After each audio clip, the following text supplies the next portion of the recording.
Hello and welcome students, Gyanjyoti coaching সেন্টারের পক্ষ থেকে তোমাদের সকলকে আরো একবার স্বাগত। আজকে আমাদের আলোচনার বিষয় হচ্ছে মানব সম্পদ। বোর্ডে কিন্তু আজকে সেরকম আমি কিছু লিখিনি, কারণ মানব সম্পদ এই বিষয়টা কি এটা একটু ছোট্ট করে একটা কনসেপ্ট তৈরি করব আজকে ভিডিওর মাধ্যমে। ভিডিওটা অবশ্যই ছোট হবে, আমি প্রথমেই বলে রাখলাম।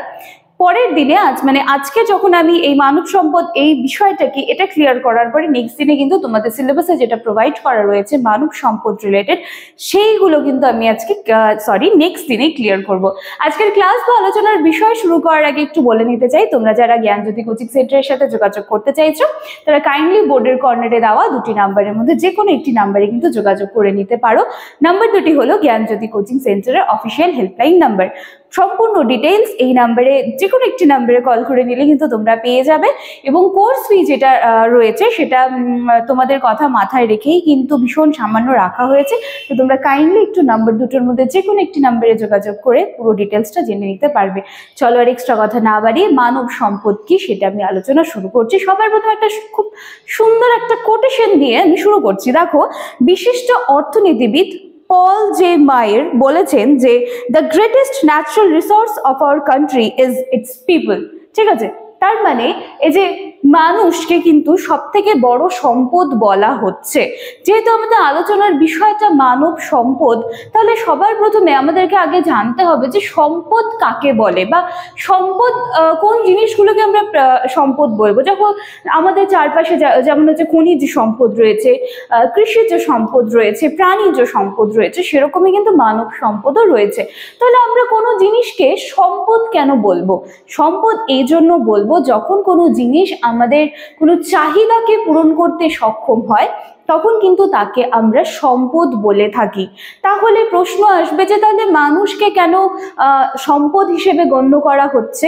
দেখো, এই যে যখন সভ্যতার সৃষ্টি হলো সেই সময় থেকে কিন্তু মানুষের বুদ্ধি, মানুষের শ্রম, চিন্তা শক্তি, মানুষের সৃজনশীলতা এই সমস্ত কিছুকে কাজে লাগিয়েই কিন্তু সভ্যতার পরে সভ্যতা কিন্তু সৃষ্টি হয়ে এসেছে, এবং সে আদি যুগ থেকে কিন্তু আজকে আমরা যেই জায়গায় দাঁড়িয়ে আছি পুরোটাই বলতে গেলে কিন্তু মানুষেরই ক্রেডিট। এবং বর্তমানে উন্নত প্রযুক্তি বলো, আধুনিক চিন্তা শক্তি বলো বা আধুনিক শিক্ষা বলো, বর্তমানে এখন যেই জায়গায় আমাদের সমাজ দাঁড়িয়ে আছে সব ক্ষেত্রেই কিন্তু মানুষের অবদান যেটা আমরা দেখতে পাচ্ছি সেটা কিন্তু অবশ্যই অনবদ্য।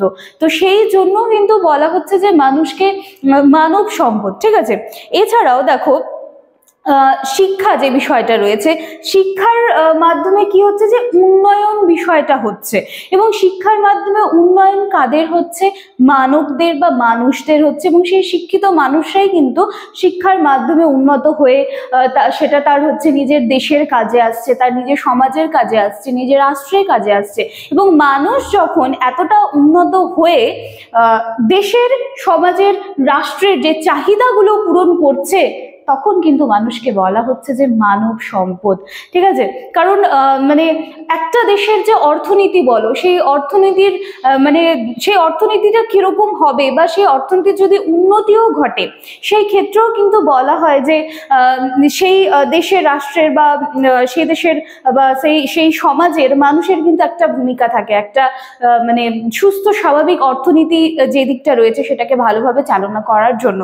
তাহলে যেই জিনিসটা অভাব পূরণ করতে পারে তাকেই তো সম্পদ বলা হয়। তো সেই বেসিসেই কিন্তু মানুষকে বলা হচ্ছে মানব সম্পদ, কারণ মানুষ তার চিন্তা শক্তি, দক্ষতা, তার শ্রম বলো বা তার সৃজনশীলতা সমস্ত কিছু দিয়েই কিন্তু নিত্য নতুন জিনিস সৃষ্টি করে আসছে, এবং বিভিন্ন ধরনের যে অভাবগুলো তৈরি হয় সেটা কিন্তু সময়ে সময়ে পূরণ করে আসছে। তো এই জন্যই কিন্তু মানব সম্পদ বলা হয়, এবং এই বিষয়টা এখান থেকেই এসেছে। তো চলো, আশা করছি যে মানব সম্পদ বিষয়টা কি এটা আমি ক্লিয়ার করতে পেরেছি।